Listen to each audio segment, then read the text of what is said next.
बिस्मिल्लाहिर्रहमानिर्रहीम अस्सलाम वालेकुम। This is Zaid, welcome back to Trade Wiz YouTube channel. आज हम बात करने वाले हैं पाकिस्तान ऑयल फीड्स लिमिटेड के बारे में। इट इज़ 13th ऑफ अगस्त 2025। तकरीबन टाइम हो रहा है हमारे पास 3:24 का, और पाकिस्तान ऑयल फीड लिमिटेड 644 की प्राइस चल रही है। मार्केट बंद होने में 6 मिनट बाकी हैं। कल मार्केट में छुट्टी है, 14th अगस्त है, और आज केसी हमारे पास नेगेटिव बिहेव करता दिखा है। पाकिस्तान ऑयल फीड्स लिमिटेड ने रिसेंटली अपने फाइनेंशियल रिजल्ट्स पब्लिश किए हैं, उसको देखेंगे डिटेल में। जिस तरह हमने मारी को देखा, और हमने एक दो और स्क्रिप्ट्स के बारे में वीडियोस बनाई, उसी तरह हम इसको भी देखेंगे। इसमें प्लस ये होगा कि हम इसको टेक्निकली भी देख रहे होंगे। तो पहले हम इसके फाइनेंशियल रिजल्ट्स देखते हैं ईयर एंडेड के। याद रहे ये ईयर एंडेड के रिजल्ट्स हैं, और पोल एक साल में 2 दफ़ा डिविडेंड अनाउंस करता है, एक फर्स्ट क्वार्टर में एंड एक लास्ट क्वार्टर में। इसने फर्स्ट क्वार्टर में ऑलरेडी 25 रुपये का डिविडेंड दे दिया था, और अब लास्ट क्वार्टर में इसने 50 रुपये का डिविडेंड दिया है। तो सिंपल सिंपल अगर हम कैलकुलेटर खोलें और इसकी डिविडेंड यील्ड को कैलकुलेट करें, और अगर आप लोगों को नहीं पता कि डिविडेंड यील्ड जो होती है, जब आपके इंटरेस्ट रेट कम हो रहे होते हैं तो आपकी प्राइसेस अप्रिशिएट कर रही होती हैं, तो डिविडेंड यील्ड तब स्टॉक्स की कम हो जाती है। तो कीपिंग दैट इन माइंड हम पोल की डिविडेंड यील्ड कैलकुलेट करते हैं। तो पोल की डिविडेंड यील्ड अभी हमें तकरीबन तकरीबन 11.6% तक मिल रही है। अगेन इसमें टैक्सेशन वगैरह काट लें तो आपको इसमें मज़ीद 15% 30% कम कर लें। फाइनेंशियल रिजल्ट्स की तरफ चलते हैं।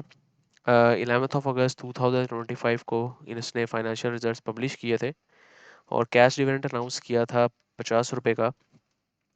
अब 50 रुपये को 644 से डिवाइड करें, जो उसकी current almost current market price है, और मल्टीप्लाई करें 100 से, तो 7.7% इस क्वार्टर, मतलब कि इस ईयर एंडेड इसने ये डिविडेंड यील्ड दी है, और इससे पहले ये फर्स्ट क्वार्टर में भी दे चुका है। बोनस शेयर्स को ये अनाउंस नहीं किए, राइट शेयर्स को अनाउंस नहीं किए। याद रहे ये शरिया स्टॉक नहीं है, ये नॉन शरिया स्टॉक है, तो शरिया इन्वेस्टर्स इसमें इन्वेस्ट ना नहीं कर सकते, क्योंकि उनके कुछ रूल्स होते हैं। तो पोल एक शरिया स्टॉक नहीं है। और हमने जो कैटेगरीज बनाई होती हैं, dividend oriented stock, growth oriented stock और कैपिटल गेन स्टॉक्स, ये इसमें डिविडेंड ओरिएंटेड स्टॉक्स में आता है, क्योंकि एवरेज इंटरेस्ट रेट या इन्फ्लेशन से आपको ज़्यादा डिविडेंड दे रहा होता है। अगेन इसकी अगर आप देखें तो इसने अनाउंस किया है कि 9 अक्टूबर से 15 अक्टूबर तक इसकी जो बुक क्लोजर डेट्स हैं वो 9 अक्टूबर से 15 अक्टूबर तक हैं।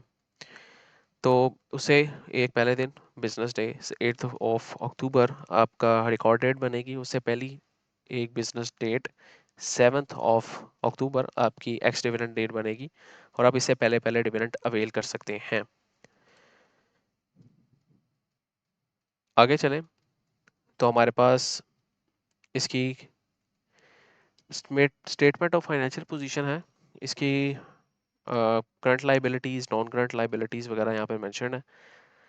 तो यहाँ पर इसकी करंट लाइबिलिटीज़ हैं, ये नॉन करंट लाइबिलिटीज़ लिखी हुई हैं। इसकी नॉन करंट लाइबिलिटीज़ अगर देखें कंसोलिडेटेड है, या सॉरी ये अनकंसोलिडेटेड है, तो इसकी नॉन करंट लाइबिलिटीज़ कम हुई हैं, जिसका मतलब ये है कि इन पे डेप्ट कम है पिछले साल के मुकाबले में इस साल। इसी तरह करंट एसेट्स भी कम हुए हैं। इसका मतलब ये है कि इनके एसेट्स भी डिक्लाइन हुए हैं।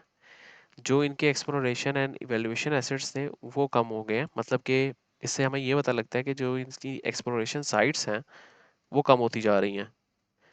तो इस वजह से आपको इसमें भी डिक्लाइन देखने को मिला है। ये एक पॉइंट टू बी नोटेड हो सकता है किस तरह की कंपनी के लिए कि जो जिसका काम ही एक्सप्लोरेशन है।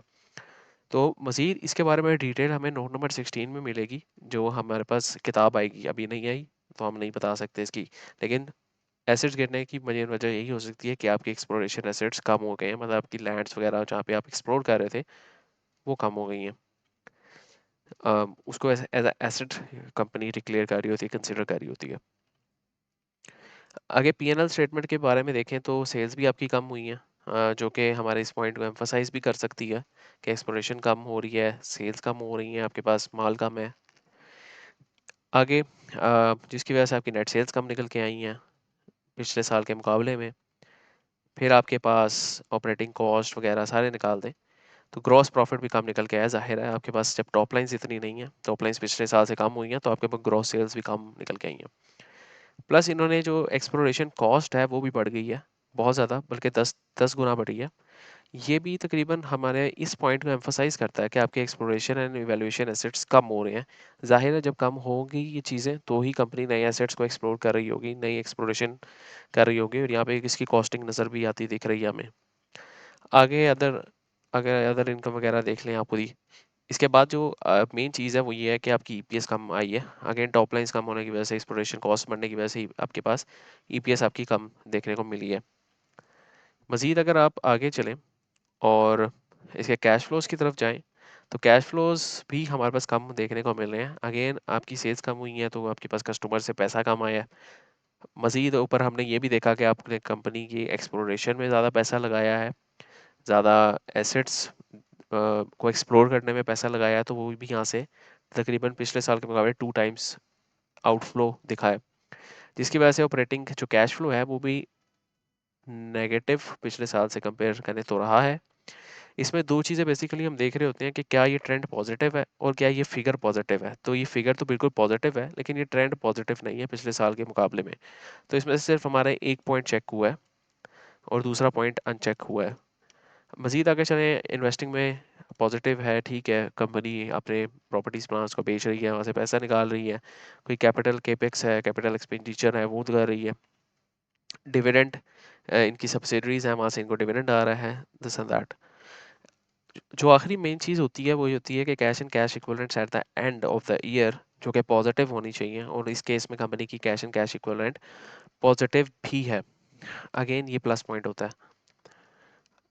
अच्छा, 2025 में जो इसकी अर्निंग है वो 85.15 है, और तकरीबन डिविडेंड तो जो ये दे चुका है वो 75 रुपये का डिविडेंड दे चुका है। मतलब पीछे सिर्फ इसके बाद 10 रुपये पर शेयर का पैसा पड़ा हुआ है एक्सप्लोरेशन वगैरह करने के लिए, इन दिस एंड दैट।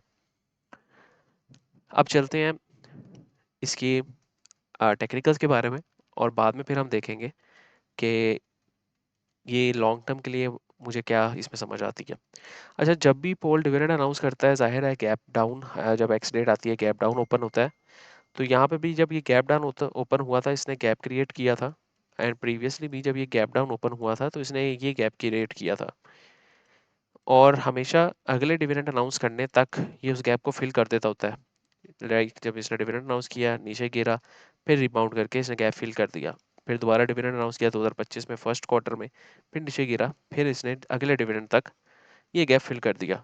इसी तरह हम ये एक्सपेक्ट कर रहे हैं कि करंट मार्केट प्राइस के 50 रुपये का डिविडेंड भी आपके पास देता है, तो तकरीबन इधर तक गैप बनेगा, और यहाँ तक, सॉरी, ये गैप हमारे पास दोबारा देखने को इस तरह मिलेगा कुछ, और मार्केट ऐसे नीचे क्लोज होगी। And I am expecting the same behaviour कि जब ये मार्केट नीचे आएगी, जब एक्स डिविडेंड डेट होगी, तो ये दोबारा गिरेगा, और दोबारा अगले जो इसकी फर्स्ट क्वार्टर होगा तब दोबारा इसमें रिबाउंड देखने को मिलेगा। तो I will consider to buy pole after ex dividend date at the prices of 544 to 564। ये मेरी एक मेजर सपोर्ट जोन होगी जहाँ पर मैं इसको बाय कर रहा हूँ। मजीद नीचे मिले अगर 490 पे, तो ये प्लस पॉइंट होता है कि इतना इतना अच्छा शेयर इस प्राइस पे मिल रहा है। इसमें जो कंसर्निंग चीज़ें हैं वो मैंने आपको ऑलरेडी बता दी हैं। इनके रिजर्व्स कम हो रहे हैं। मारी के तो जिस तरह हमने देखा कि रिजर्व्स बढ़ रहे थे, लेकिन मुझे लग रहा है according to their P&L statement, cash flows, आपके पास फाइनेंशियल पोजीशन की स्टेटमेंट की, जो एसेट्स हैं वो कम होते जा रहे हैं, और इनको नई एक्सप्लोरेशंस करने की ज़रूरत है। फिर इनके पास मजीद एसेट्स डेवलप होंगे, एल्स इनके पास एसेट्स ख़त्म हो जाएंगे और ये कंपनी जो है बंद हो जाएगी। तो ये चीज़ें हैं देखने वाली। खैर अभी इतनी जल्दी इसको कुछ भी नहीं होगा। इसकी जिस तरह अगली फाइनेंशियल स्टेटमेंट्स आती जाएंगी, इसमें मज़ीद हमें चीज़ें क्लियर आउट होती जाएंगी, और ख़ासकर अभी इसकी जो किताब आएगी, ट्रांसमिशन रिपोर्ट जिसको हम कहते हैं, वो भी नहीं आई। उसमें मज़ीद हमें चीज़ें बेहतर पता लगेंगी। तो नोट नंबर 16 को ज़रूर पढ़िएगा, और उम्मीद करता हूँ आप लोगों को वीडियो पसंद आई होगी। अगर आप लोग फ्री ग्रुप का पार्ट नहीं है तो डिस्कशन ग्रुप है, कॉल्स नहीं दी जाती हैं उसमें। 2 फ्री ग्रुप हैं, डिस्क्रिप्शन में आपको उनके लिंक मिल जाएंगे। प्लस एक फॉरेक्स चैनल है, वो भी फ्री हम करवा रहे हैं, उसका भी लिंक आपको डिस्क्रिप्शन में मिल जाएगा।